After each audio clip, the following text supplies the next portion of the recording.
Good evening and welcome to Gaana shot. Gaana shot में आप सबका स्वागत है।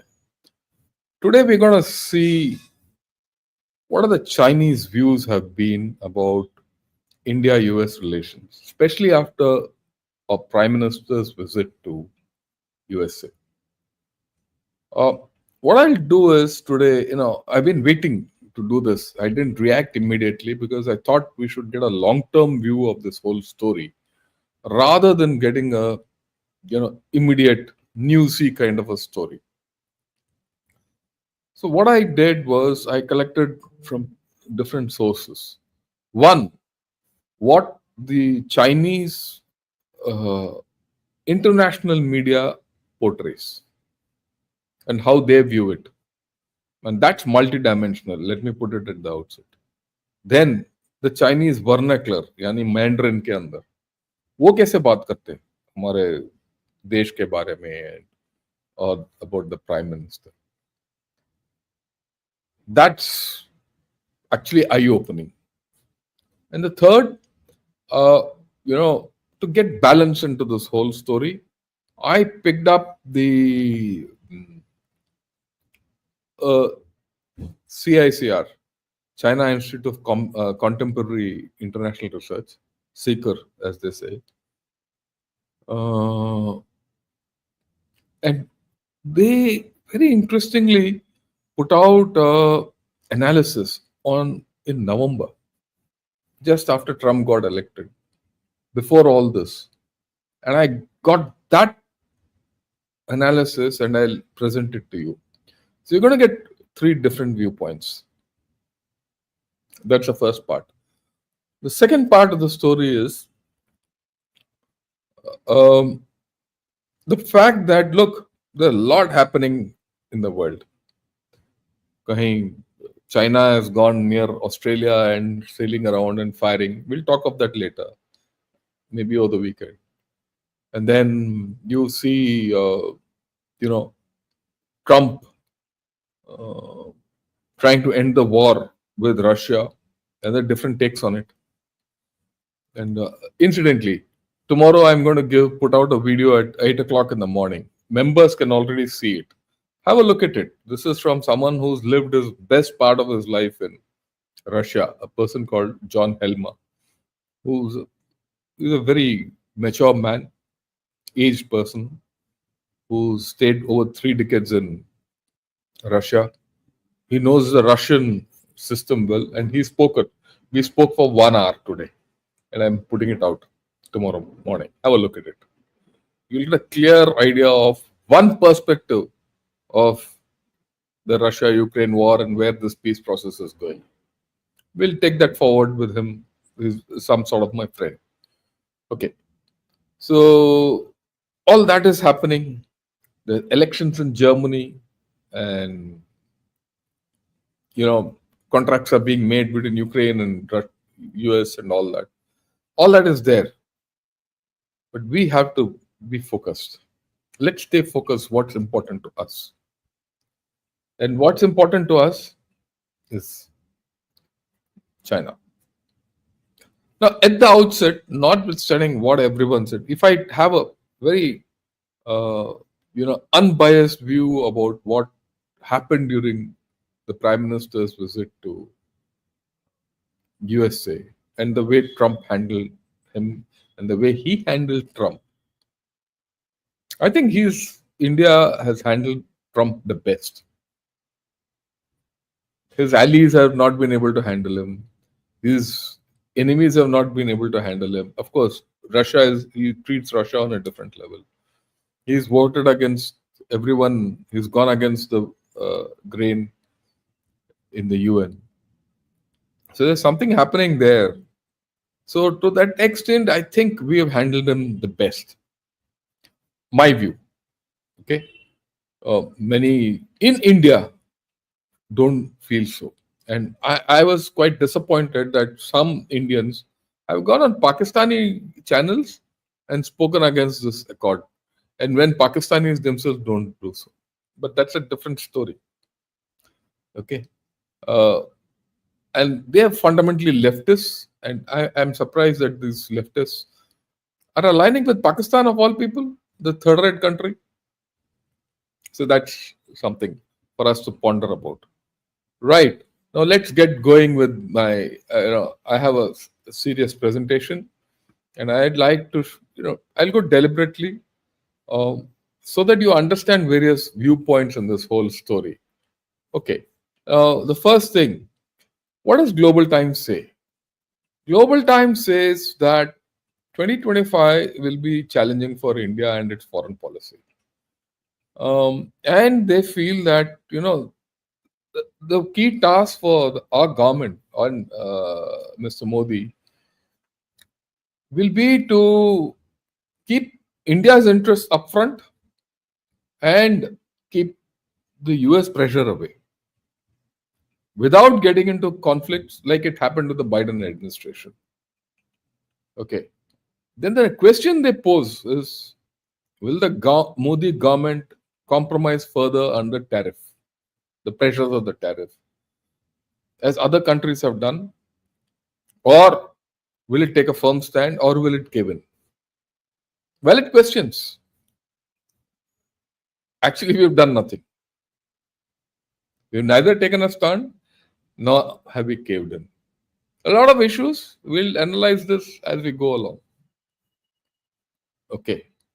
Then you look at, there was a series of articles from South China Morning Post giving various facets of this entire story. I'll just put the headlines out. So this came before the visit. This headline: How Modi's visit could add to China's growing list of worries. And this focused on the security issues. It says that the Modi-Trump summit could complicate the security issues for China because it will increase the Indo-Pacific construct and give Quad a militaristic outlook, which concerns China. Okay, and then immediately after the visit, this article came out. He says Trump talked very tough with Modi, and he showed Modi all tariff signals, and that means India is not off the hook. India is also kept dangling. Okay, whereas our prime minister was calling for an increase in trade and all that, but tariffs are the dark cloud over or horizon as per this. But I don't think we will be hit with tariffs like everyone else. But there are, I'll come back with that later, that analysis. But let's look at the Chinese perspective. This is a new perspective which comes out. It says Indo-Pacific realities mean Pakistan-China alliance can only deepen.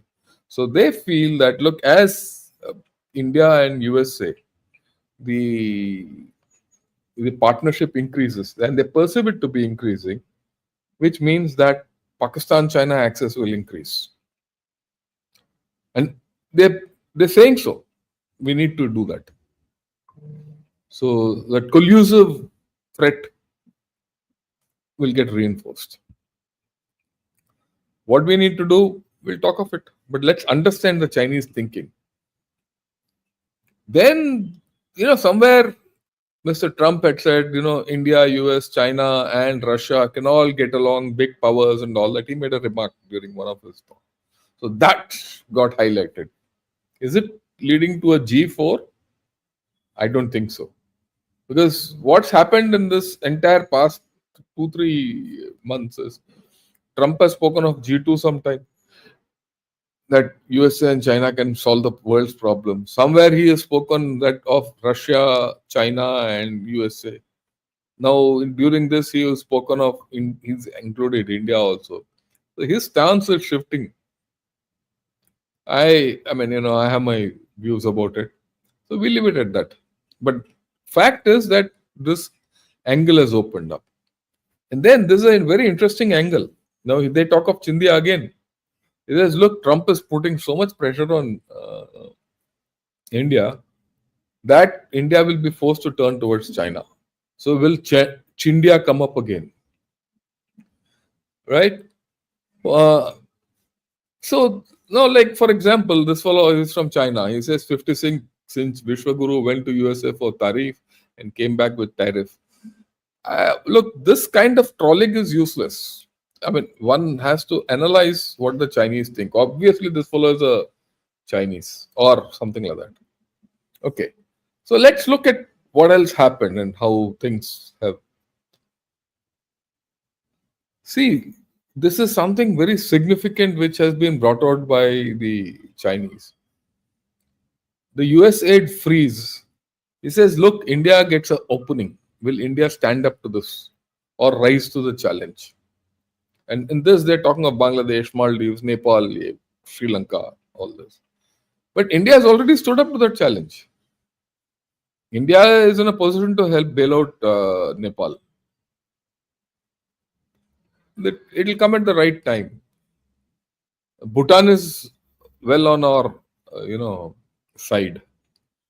Sri Lanka is completely okay with us. Maldives is doing a dither, but I'll talk of that later, maybe Sunday.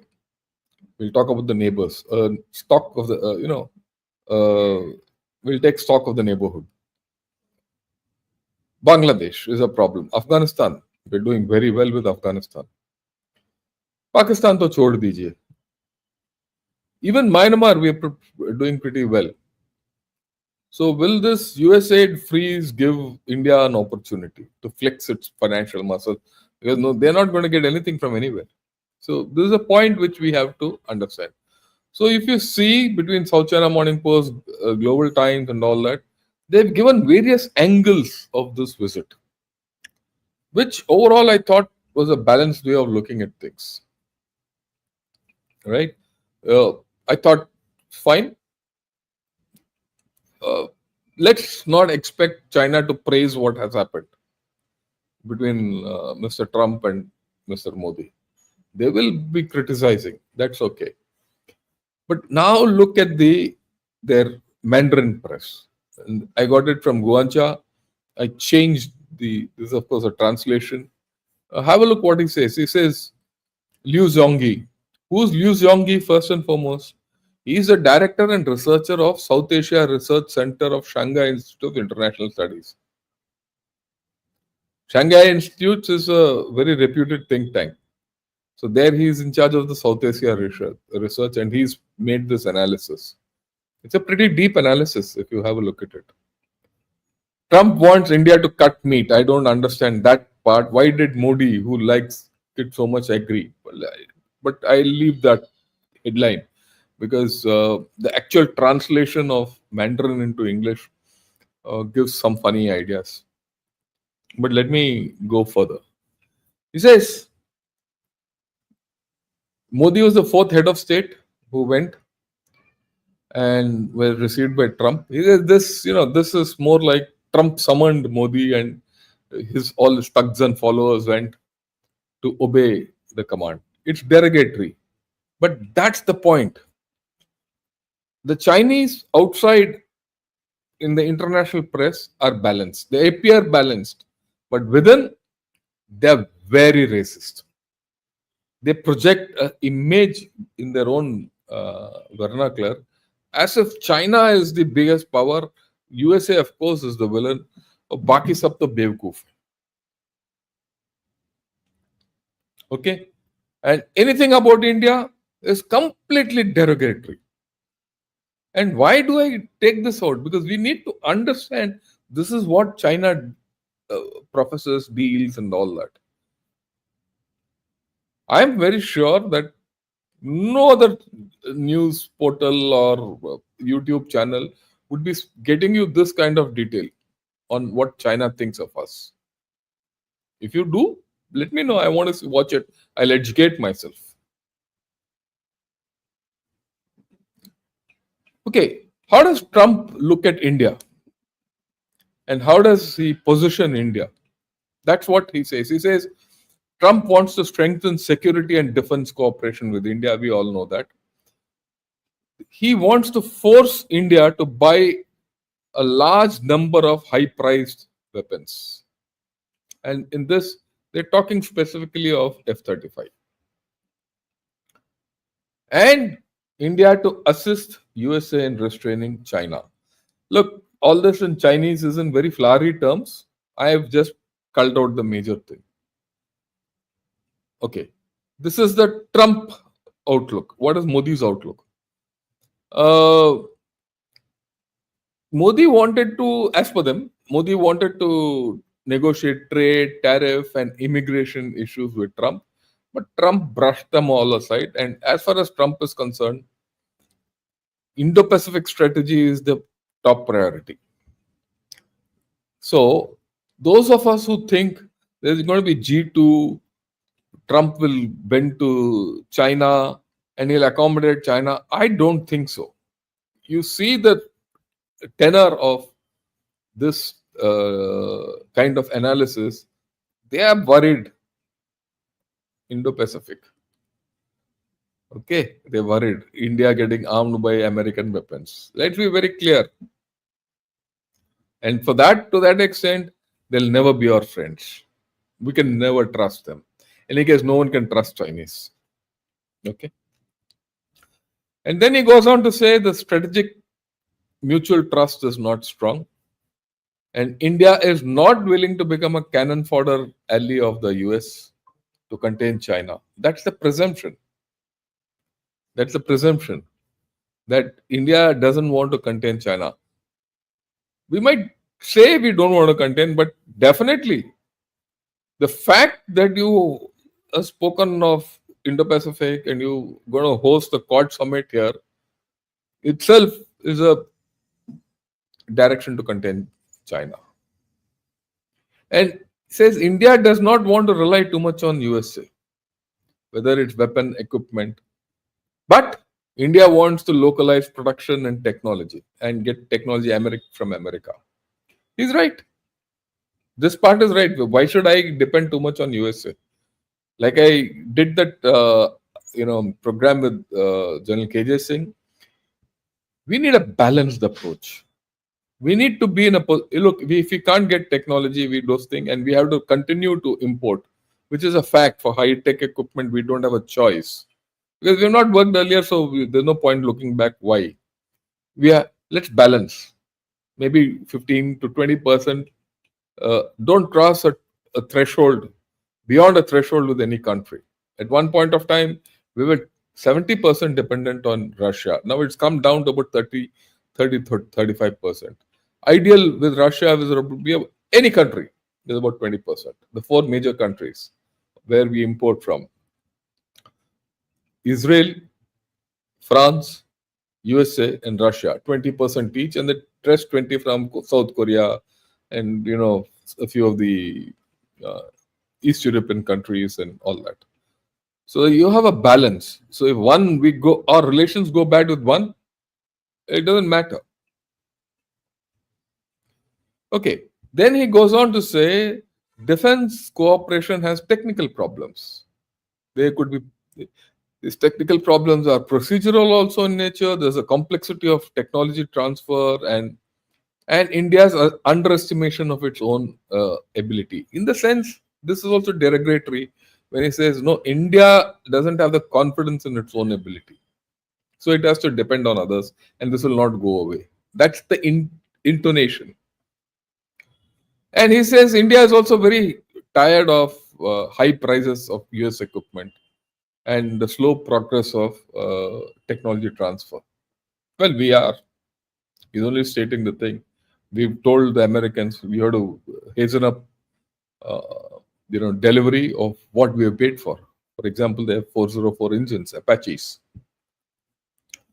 So, I mean, any analysis, you have to understand the thing, what it is. You see, this analysis is a mixture of saying that India and America are not okay, but they are friends of mutual convenience against China. Right. And then he says, what are Indian hopes? It's a pretty long article, but I'm going to spend some time on all these because this is the crux. We have to understand. Because when you deal with China, you have to understand how they view us. You deal with USA, you should understand what they expect from us when we deal with China. And it's a game. We need to understand. और सबसे पहले तो important thing है, दुश्मन क्या सोच रहा है, ये तो चाणक्य नीति है. And Sun Tzu, he says, if you know your enemy, you'll never lose. So know your enemy. That's my thinking. So he says, India hopes Quad will become a military cooperation group. So how far false it is.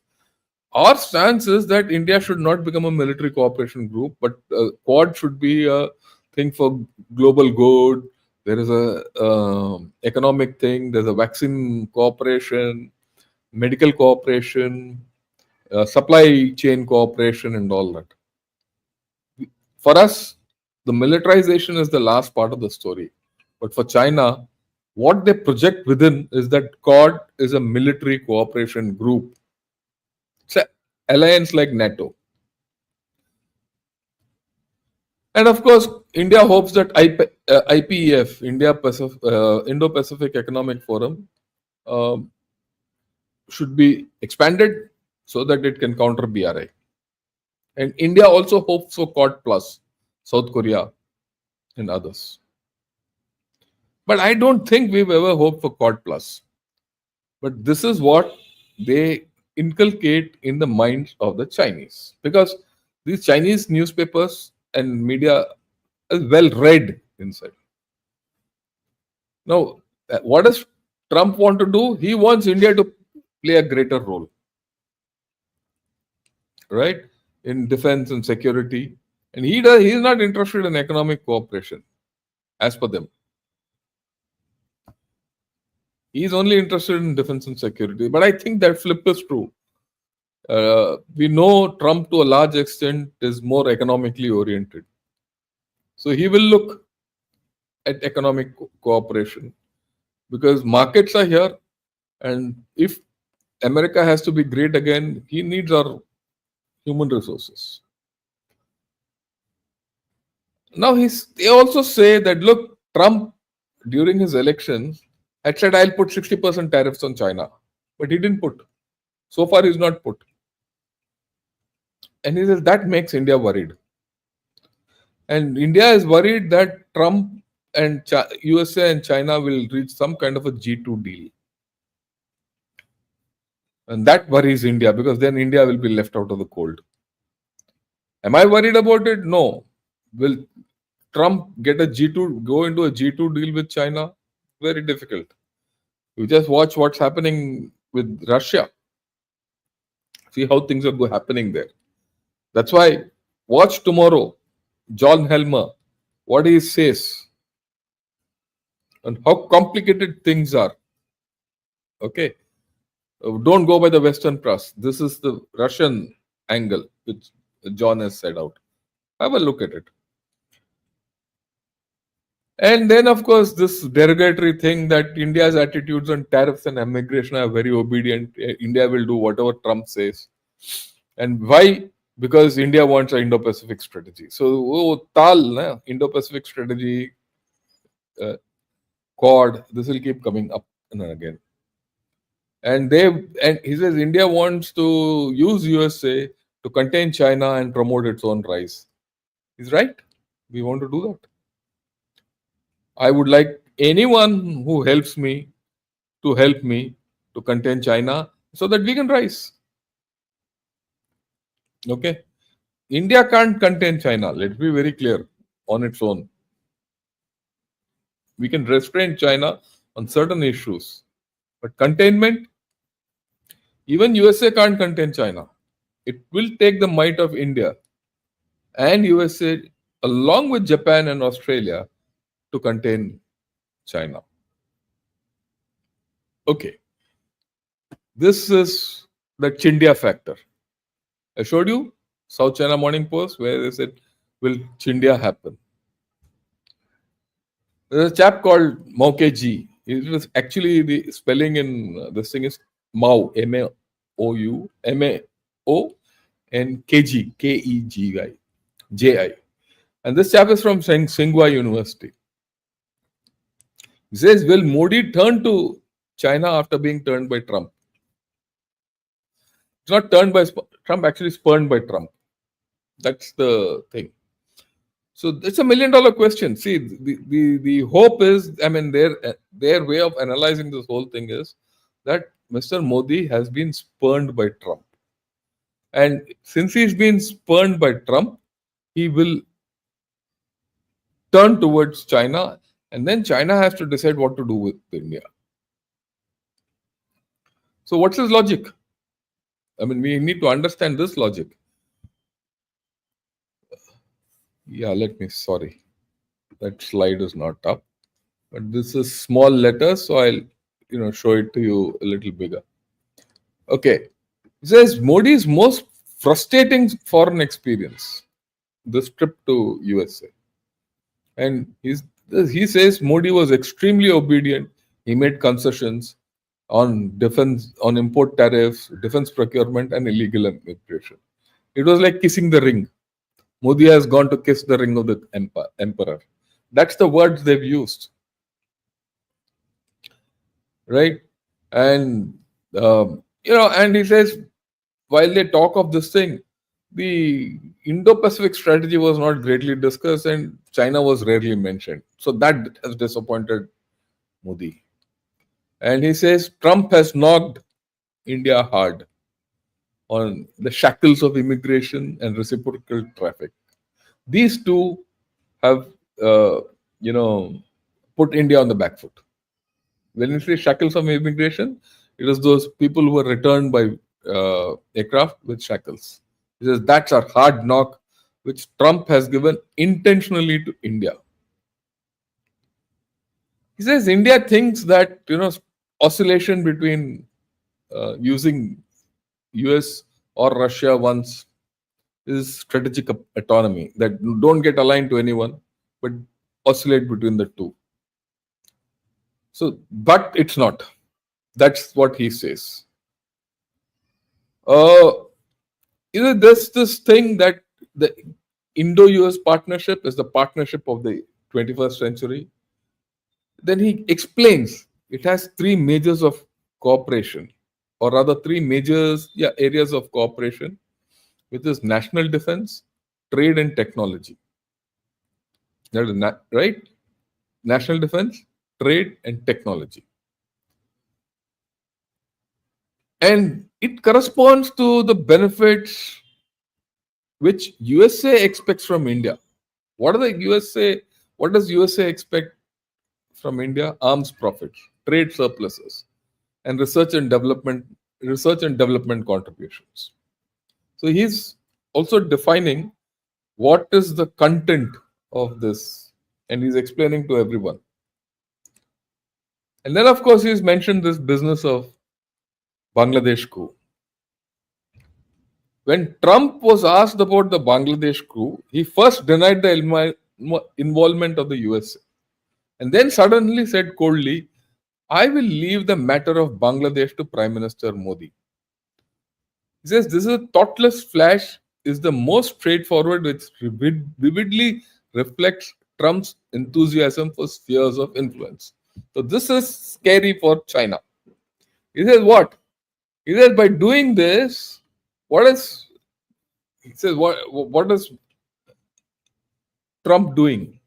He says this South Asia, they're worried that USA is leaving for India to handle.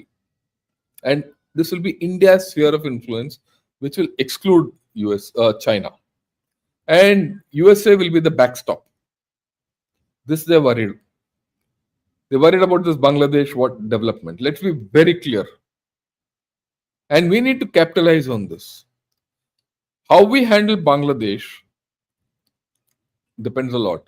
And we'll talk of Bangladesh. And it's not as on Friday and on P Gurus. I'll talk of Bangladesh. And this is important. Okay? Right. Okay, we'll go back to the slide because I think, we have to. I'm going back with the slide. I can just talk whatever is there. But the fact is that you people need to understand the nuances of what the Chinese are analyzing. And this is for their internal. He says, Indian strategic and academic circles are so angry that they have resumed talking about the comprehensive restoration of exchanges with China after many years. Completely false. Are we looking at a restoration of exchanges comprehensively with China? We are not. Not so far, at least. And why does he say Indian strategic circles and academic circles and are angry? You know what these chaps have done? They've got a few articles from those who have criticized and who are against the government and published them in Guancha. He's quoting them to say this. Leftists.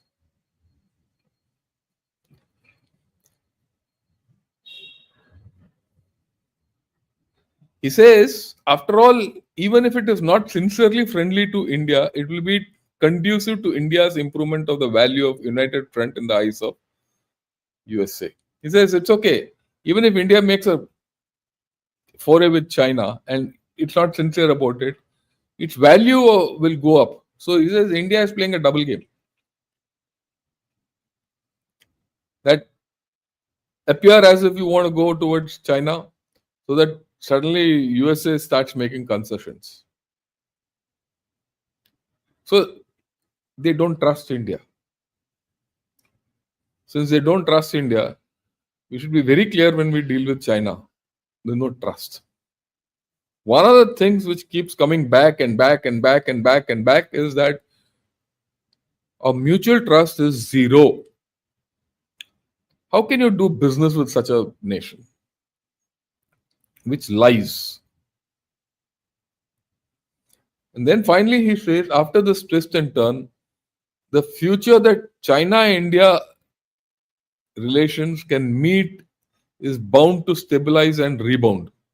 That means there'll be some stability and then it'll rebound. So what should we do with India? That's a question he's asking his own people. What do we do with India? How do we handle India? Is it a rhetorical question? Or is it asking, let's punish India? In any case, it's not positive. So this article has analyzed the future of Chindia. Not very hopeful, but he says we have to do it in some manner. And that manner could be, punitive. That's the intonation, hidden text coming out. You see, with China, you should never take at face value what these fellows write. You have to see what's the intent behind the whole story. Okay. Now I'll show you the analysis which I felt was the best. The best of all the three. I'm not talking of the international news and analysis. I'm not talking the vernacular, the think tank approach. I thought the think tank approach by Seeker, and this was before the visit, gives the larger understanding of how China views this whole relationship. And it gives us space to think. We need to think, let me tell you. Uh, I mean, it's easy for me to say whatever China does is foolish and all that. No, that's not the way of doing things. We need to understand how they think and we need to act accordingly. We need to have a strategic thinking and framework because if you don't have that, we'll be missing the wood for the trees. Okay. While on economics they lie quite a bit, the fact remains that their economy is not good, but the fact also remains they're big economy. They've gone there. It's an ailing economy. It's like an obese fellow. He can't walk fast. उसको हर वक्त दिल का धड़कन बढ़ जाता है क्योंकि मोटा है, मोटापा आ गया दिमाग में भी. But when it comes to the strategic thinking, we must understand that they have enough guys who can make a balanced assessment. So this is some kind of a balanced assessment with certain wrong premises which will be there. So let's see that. Okay, let me get that into the. Okay, so I said, look, he says this is the heading. This is the U.S. India Defense Cooperation Progress, Motivation, and Constraints by Lau Chun Hao. It's part of the China International Strategy Review, November 8th, 24. 3 months back. It's in as part of Seeker, CICIR. He says, the first line he says is the India US defense cooperation has entered the fast track. They talk fast lane, we call the fast track. It's on a fast track. He says signing of foundational agreements, transfer of sensitive technologies, joint research and development, the and development of advanced military equipment and interoperability exercises are of significance. This is the opening, their argument. Then it says their strategic convergence is based on respective national interests. But there are strategic gaps between their in the India US as far as ideology is concerned, strategic goals, industrial capacities, and all that. And all these gaps will limit cooperation. I'll add one more to this. I mean, we all know it. You see, just like we have a problem, with China in case of mutual trust, we have a similar problem with USA. Let's not wish it away. Not many people in India trust USA, and I go with them. With USA, you can't trust USA fully. On certain issues you can, on certain issues you can't. And that's how in the last 1 year and 1.5 years of the Biden administration, things went bad. Right? In the first 3/4 of that administration, we were on a song. And then we went into a tailspin on things like Bangladesh and, this Panoon case and that fellow Nijjar, things like that. So we need to understand that not everything is hunky dory between India and US. Though his premises are slightly different, but we need to have our own realization. Okay. Then he says, unlikely that USA and India will become a military alliance in the full sense, but they will be a quasi alliance. I think his assessment is right. We'll never be a military alliance. We don't want to be a military alliance. We don't want to be a US ally. We'll be a strategic partner. Alliance has different connotations, which we don't want to get involved with. And they realize it. Okay. There are pluses in this, there are minuses in this, but that's a national decision, and I'm go with it. He says this cooperation is increasingly focused on targeting China, creating real challenges for China's national security. They acknowledge it and they're worried about it. Okay, I'm sorry, I think I have made a mistake by not showing you this slide here. This is the one. So this is the one. See this.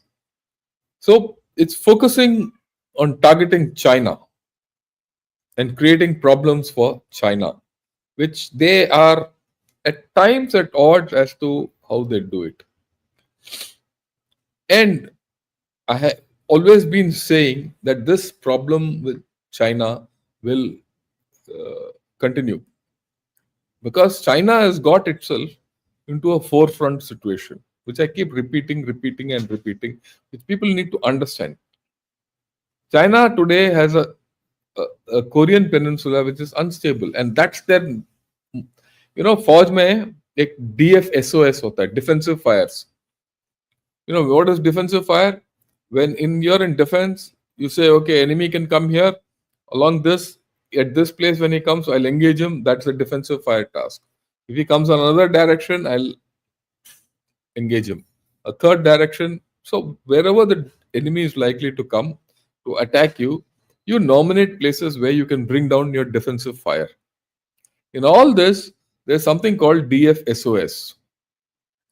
What is that? That's the most dangerous approach, which might not happen, but will compromise your defenses. Okay.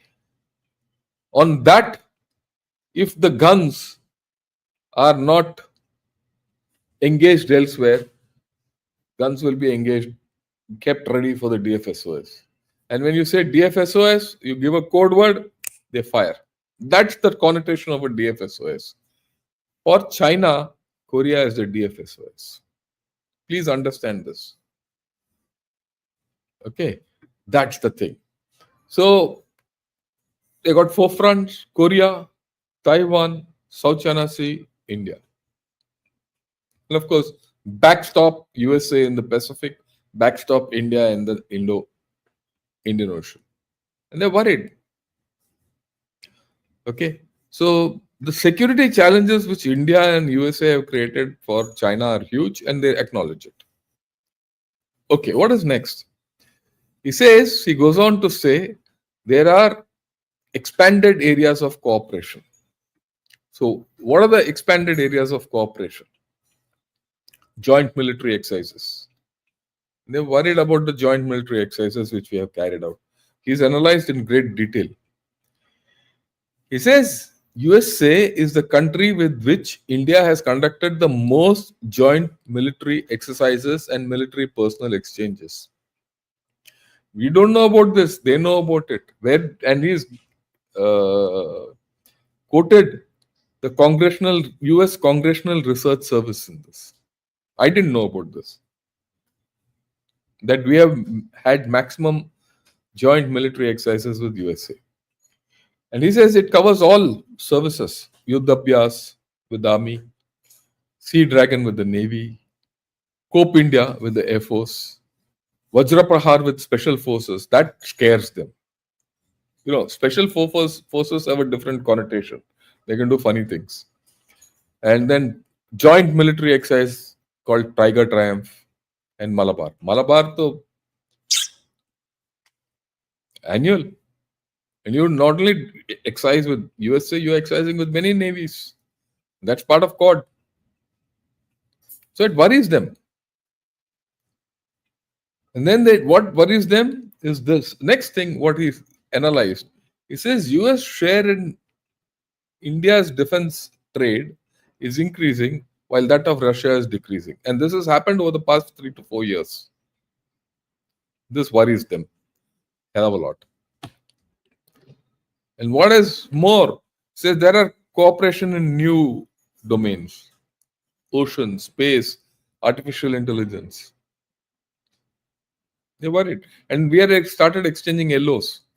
One officer of ours get posted to the Pacific Command, and one officer has now gone to the Central Command, I think Central Command or one of these commands, especially to see how AI is going to be put in battle and things like that. And one of their officers has come to India, I think somewhere in Bombay or somewhere, or in Delhi. I'm not very sure, but one officer is posted here. So that is worrisome for them. Actually, we've officially said we're exchanging LOs. What happens when these LOs come? You have to understand why they're worried. Why they are worried about LOs? Because LOs, are fast conduits to smoothen misapprehensions. For example, a newspaper report comes, let's say in India.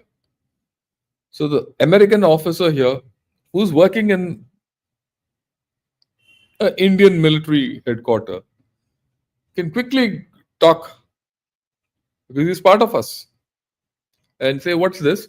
Take a view and put it back to them quickly. Say, look, this is not the case. The thing is like this. This reporter has twisted it, or look, there is some problem. I think we need to resolve it, or let's whatever.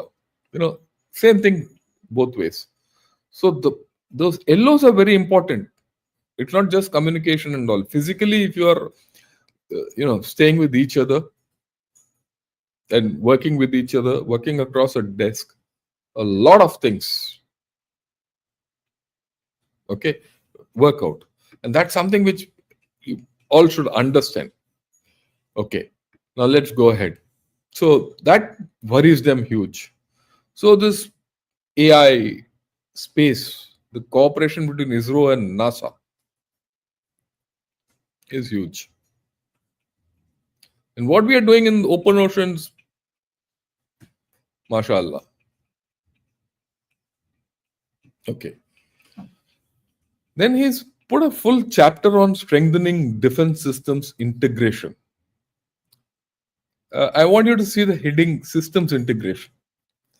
The systems integration scares China. Why? Because their belief is systems, because their war doctrine talks of a fight. They say a fight between two nations or two adversaries is a fight between systems. The own system versus the adversary system. System versus system fight.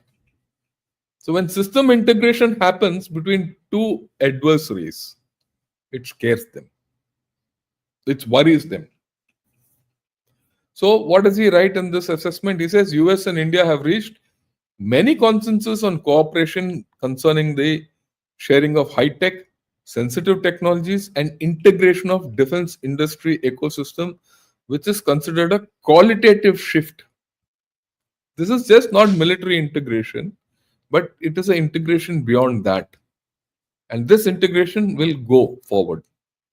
Because this integration is in the civil sectors. Already on these sectors, we are quite integrated. I think with the current way the geopolitics is going, this will increase. And this will make China even more uncomfortable. And of course, then he goes on to say US has committed to transferring technologies to India that may not be available to some of its allies. They've not given it to anyone else, but giving it to India. That worries China. Then, of course, he talks of, he quotes examples of the HALE UAVs, MQ-9, the MOU between GE and Hindustan Aeronautics for 414 engines and all that. Then he talks of ISET, of course, which is now called Trust. So all this worries them. This is all their system integrating with our system. Okay, that worries them immensely. And then, of course, he goes on to say India has also made unprecedented compromises concerning US military presence in South Asia. This is something I don't know because there's no evidence to this. Where is US present in South Asia? He's not present in India, neither in Nepal, nor in Bangladesh, nor in Afghanistan. They've quit Afghanistan. So, and the Indian Ocean and the Bay of Bengal.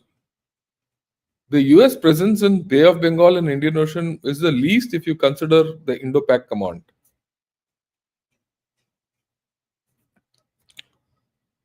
Okay, their Pacific Command, PACOM.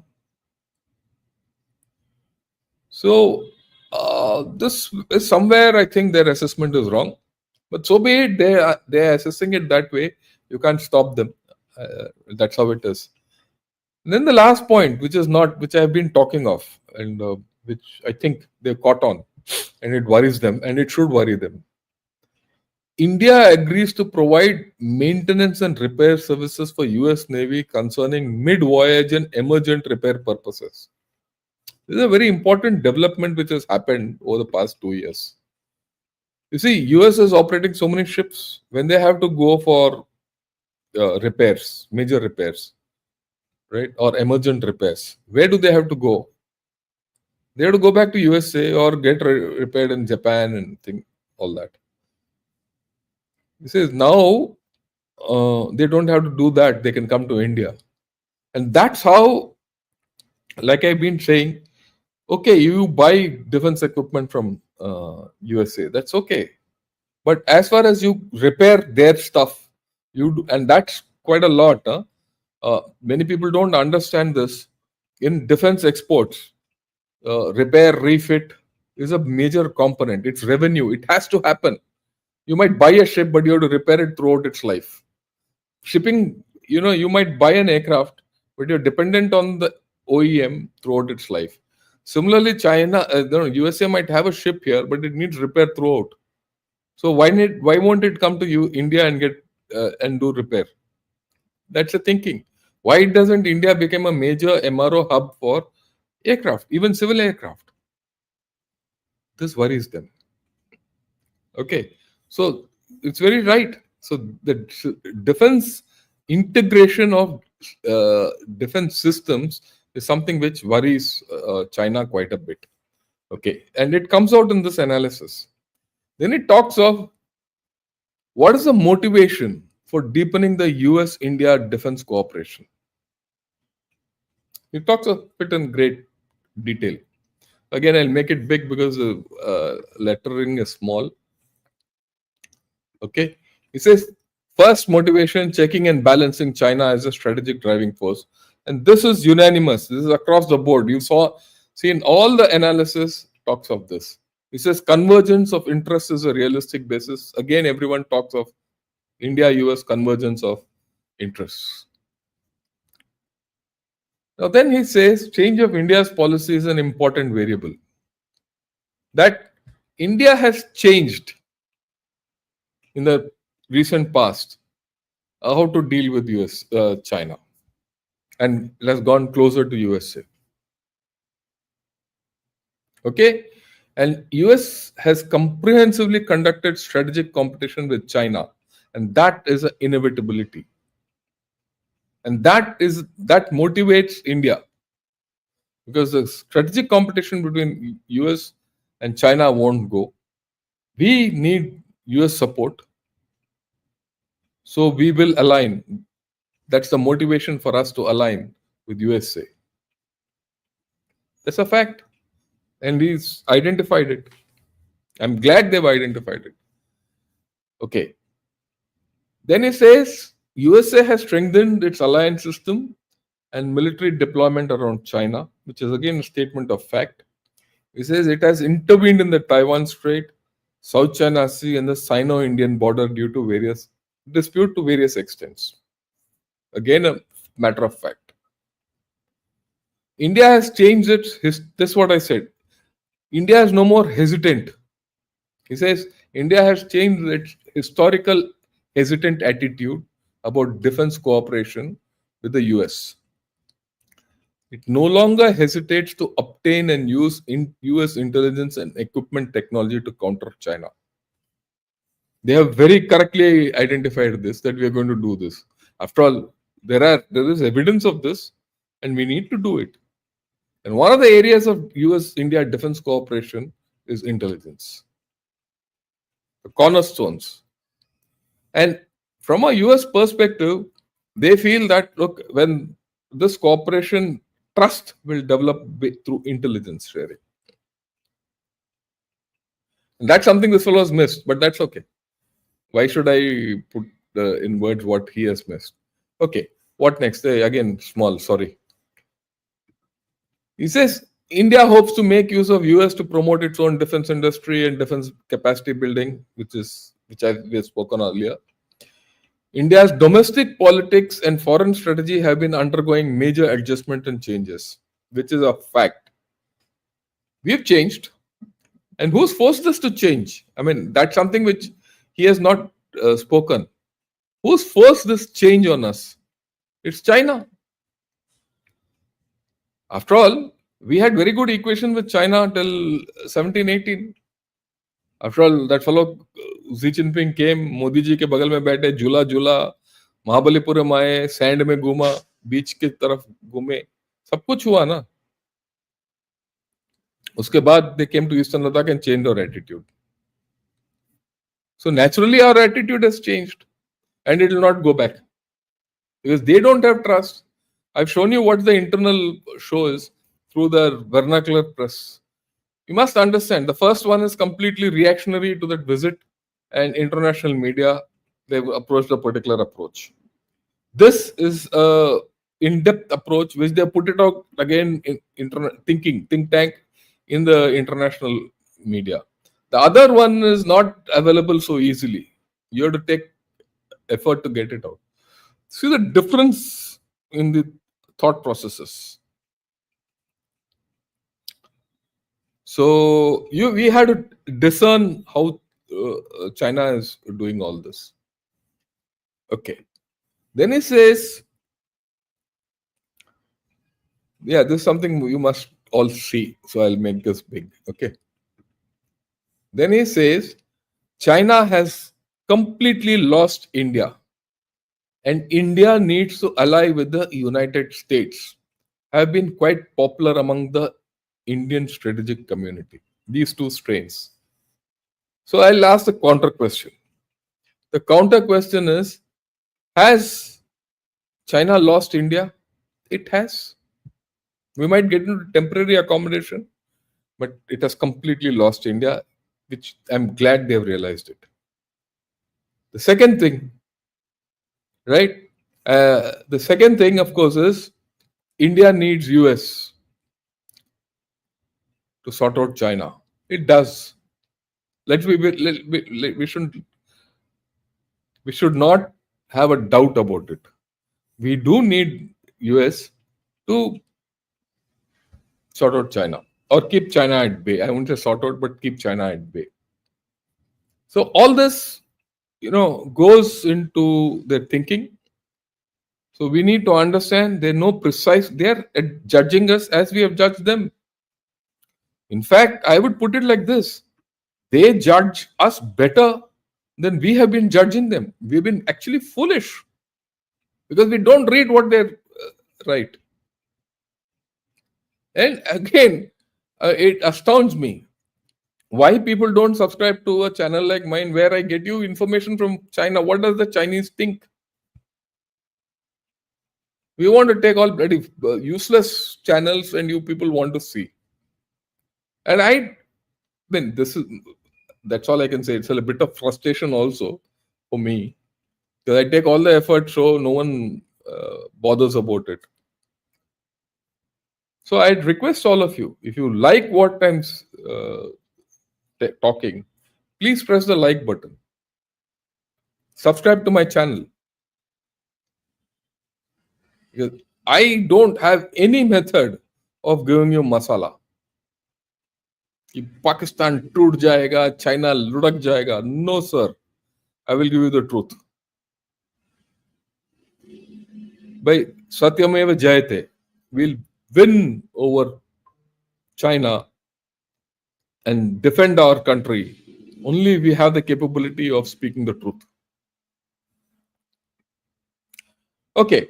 Now, then he goes on in this thing. He says, okay, what are the constraints which will stop deepening this US-India defense cooperation? The first thing he says, US and India do not see eye to eye on many issues, which is a fact. There are many issues we don't see eye to eye. Even now, we don't see eye to eye with USA on the Ukraine factor. Okay. He says there are technical and procedural difficulties in the implementation of the cooperation agreement. We spoke about it earlier. That's a fact even now. And the two countries' ideology divide is increasingly enlarging. Those guys also, those Chinese chaps also spoke of this ideological divide. They're coming now also. There is some ideological divide, but not the way, the Chinese pursue ideology. We don't trust USA. No one trusts USA. Which country has trusted USA?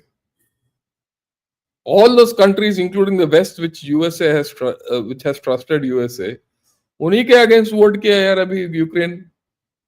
The West and Britain, all these chaps are saying, oh, hi, ये Russia जाके Putin को मदद कर रहा है, sorry US से जाके Putin को मदद कर रहा है. So this is a, in fact, at this point of time, I think India has got the best credentials with USA and best relationship. That's not a debate. Okay. Okay. This is a very, very interesting end to this analysis. I'll be a little deliberate and go over it. It says cooperation and trust between US and India will not reach the level between US and its formal allies. There'll always be a gap. Okay, that's okay. He says there are differences in value between the US and the Indian strategic culture. The Pakistan and Russian factor will always come in. He says the Indian strategic culture runs counter to the US strategic culture.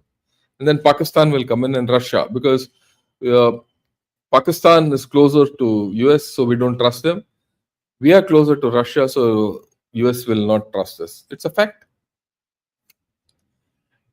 Difficult for the US and India to become full spectrum alliance is a fact. Yeah, then he says difficult for the China US India trilateral relationship to become similar to the China US Soviet Great Triangle during the Cold War. So, somewhere they feel that tomorrow's battle, and mind you, this chap has written this in 24, November 24. And US, sorry, he's written it in November 24, and Russia and China have this no holds barred kind of a relationship. Despite that, he says he's thinking of the future geostrategic triangle between India, Russia, sorry, India, China, and USA. He says this triangle will never replace Soviet Russia, USA, and China relationship earlier. Now, in this, what is he doing? He doesn't consider Russia to be part of the triangle. The triangle between with Russia, China, and USA will he's discounted completely. So he says India is out. If India will not reach, then it is a G2. You would see this behind the facade, right? So this is what the whole story is about. The three facets of this whole story. Okay. Now, I hope you've enjoyed it. Again, I request you, if you have liked,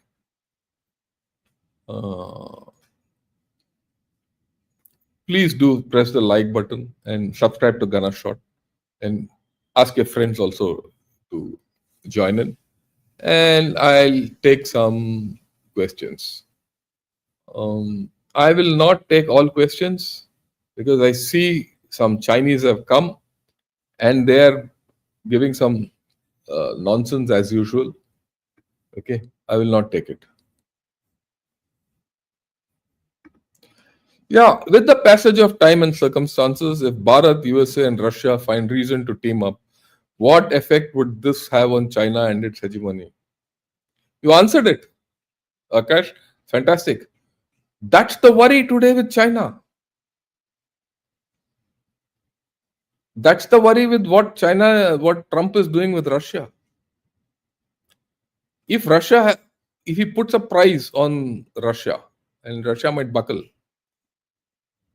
he says, if you want me to open up trade with you, Russia US trade, and Russia Europe trade, he says, give up on China.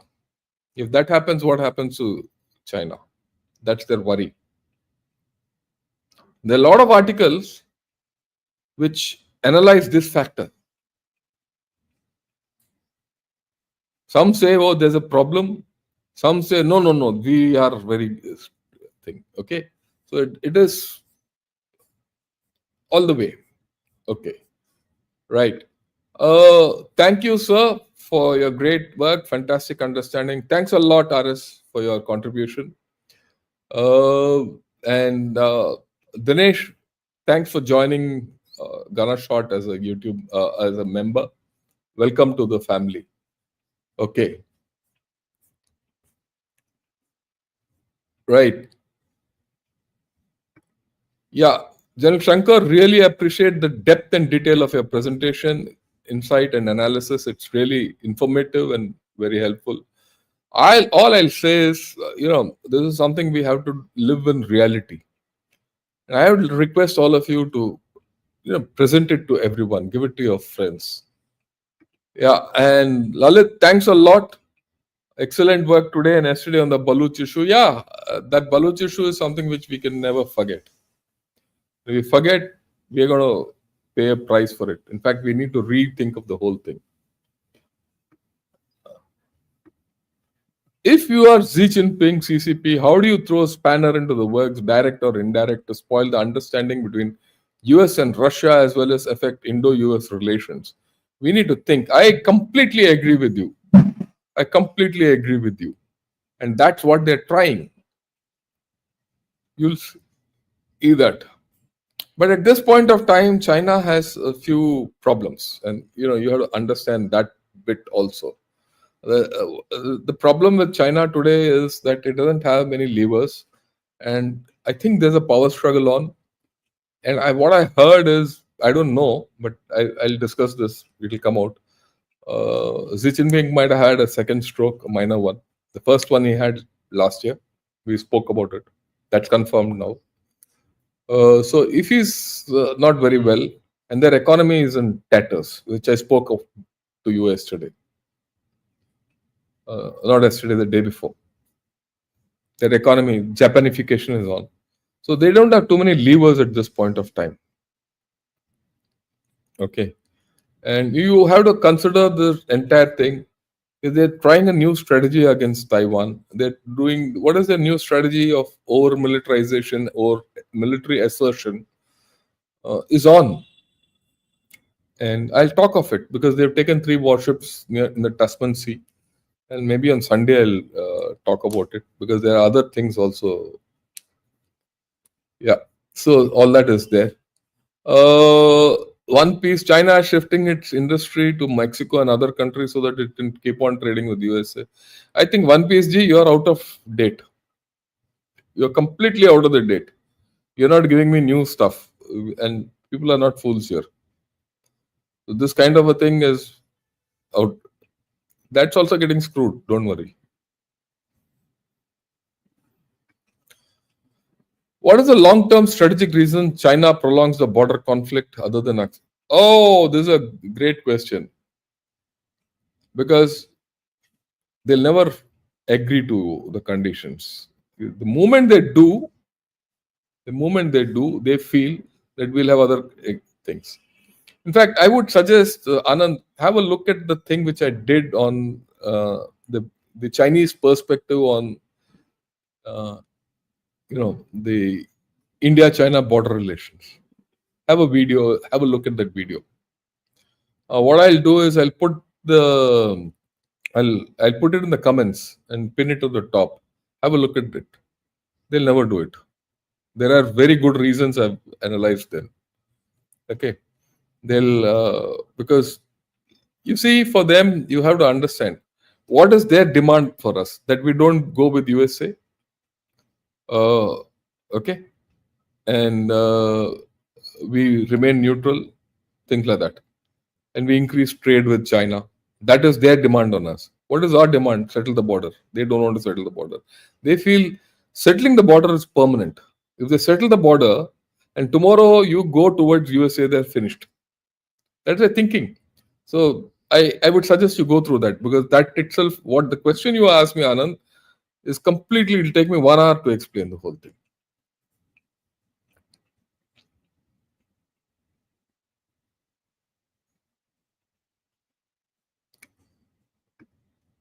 If China is under pressure, will it try to create troubles to neighbors to divert its people's attention? Yes. And we'll talk of it. The Tasman Sea thing is part of that story. What its new strategy towards Taiwan is part of its story. I have to do a presentation to all of you as to what the new they got a new strategy against Taiwan. Incidentally, they're cutting cables and all that. You know, Taiwan caught hold of one ship and took it. They were trying to cut cables to Kinman Island. So there's a new strategy on. We have to, there's no more. We'll go and attack Taiwan and all. That's all old.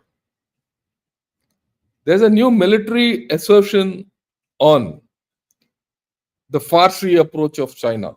We'll talk of it. I'll do a full presentation on this.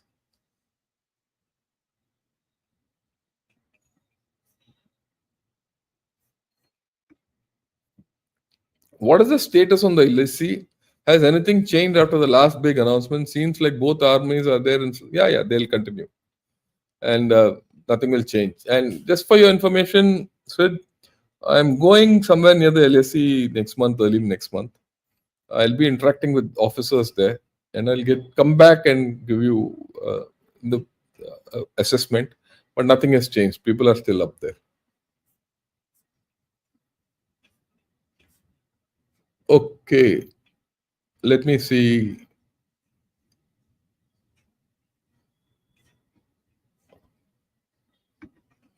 What India will give to America in exchange of critical and technology and defense weapons? Oh, they need manpower, yeah. Very simple. They need intelligence. If they want to become a AI power, they need Indian manpower, human resource. Okay, manufacturing capability, all that. What are you talking, Sakat? I think anyway.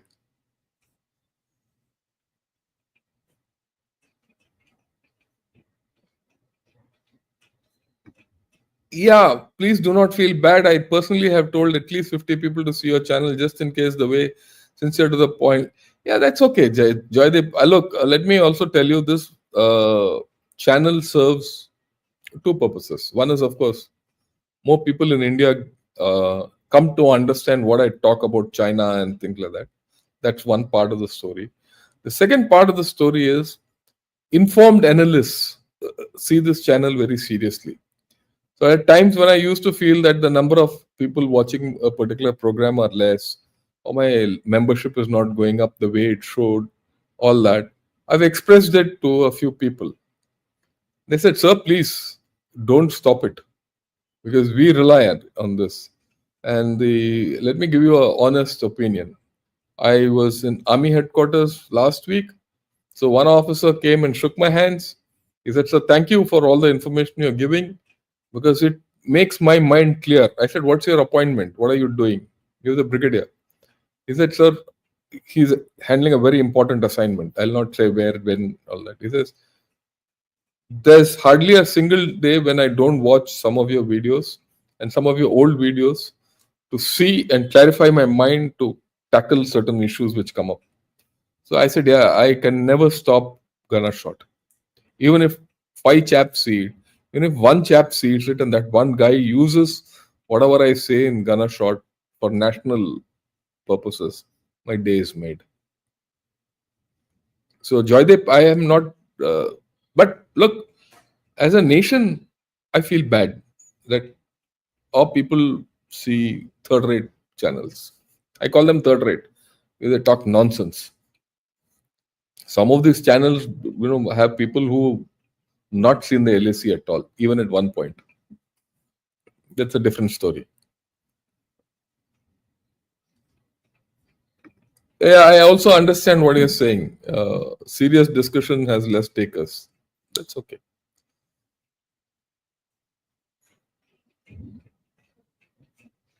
Okay, let me see which are the good questions.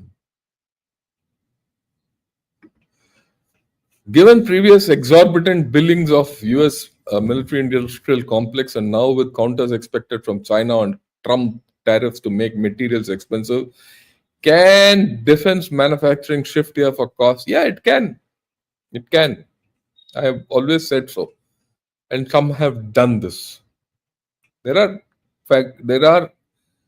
know for one, I know for sure BAE has done that. See, where they come, they will not come here for making big items. They'll come here for spares. And through the spares, you get technology. People talk nonsense. They don't even understand what. I've done this. I said, you buy spares here and give technology for spares. If you see, it's like this. Let's take a car. Okay. As far as the car is concerned, it has some technology. Okay. I'm okay with it. That technology is not given to you. I'm okay with it. But if that car comes here and runs around here, and I say it runs around here in USA and in Korea also, but all the spares are made in India. So the technology of that car comes to you through the spares, and the spares go out to everything. I keep saying, anything in the world of procurement has two components: capital and revenue. You don't have the capability for capital, but you have the capability for revenue. Use that, and revenue is lifelong. Our thinking has to change, and I keep telling a lot of people, yeah.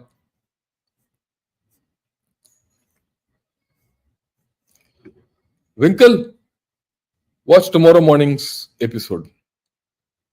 Watch more, because John Helmer, uh, Dances with the Bears, has covered all this.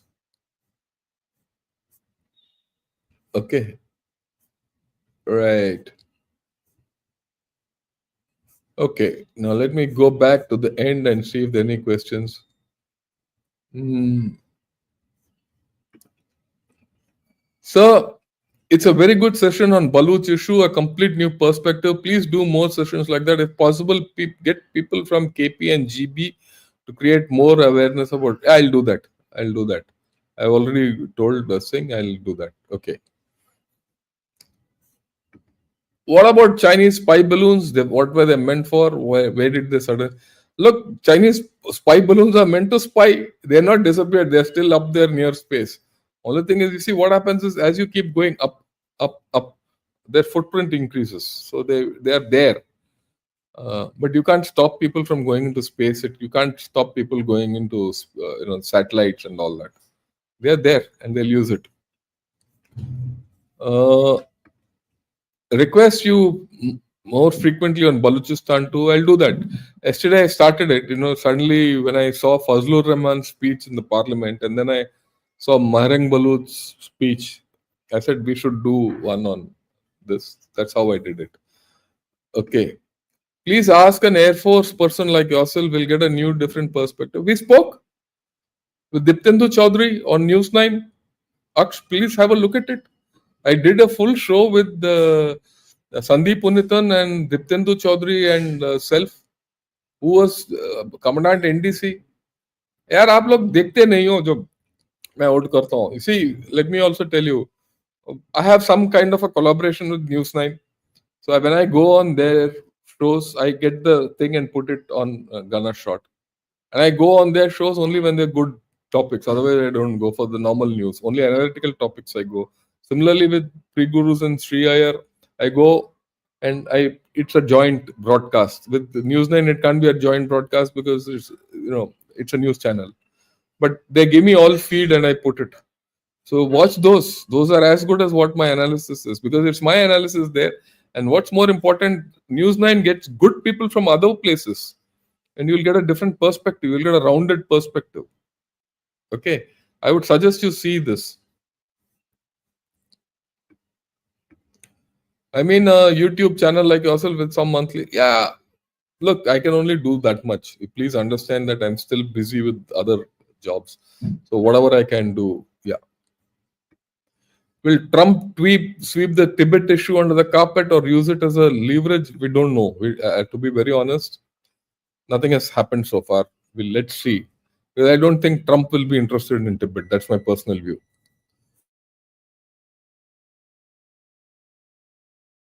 Been thrown at us.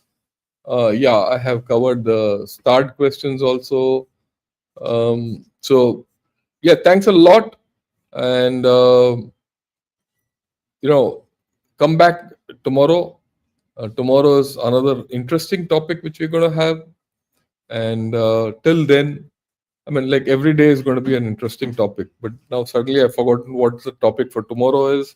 Let me see what the topic for tomorrow is, and then I'll give you a preview of what it is. going to be. Yeah, 1 minute. Let me have a look at it. Sorry. Sorry for keeping you waiting.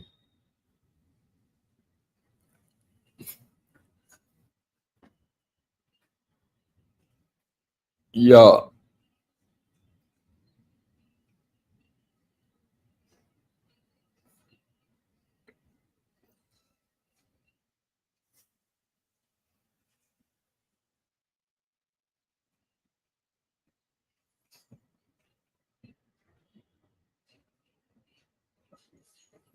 fine. We're going to have, you know, forthcoming, we're going to have a talk on Germany's elections outcomes and what's the effect on Ukraine and things like that.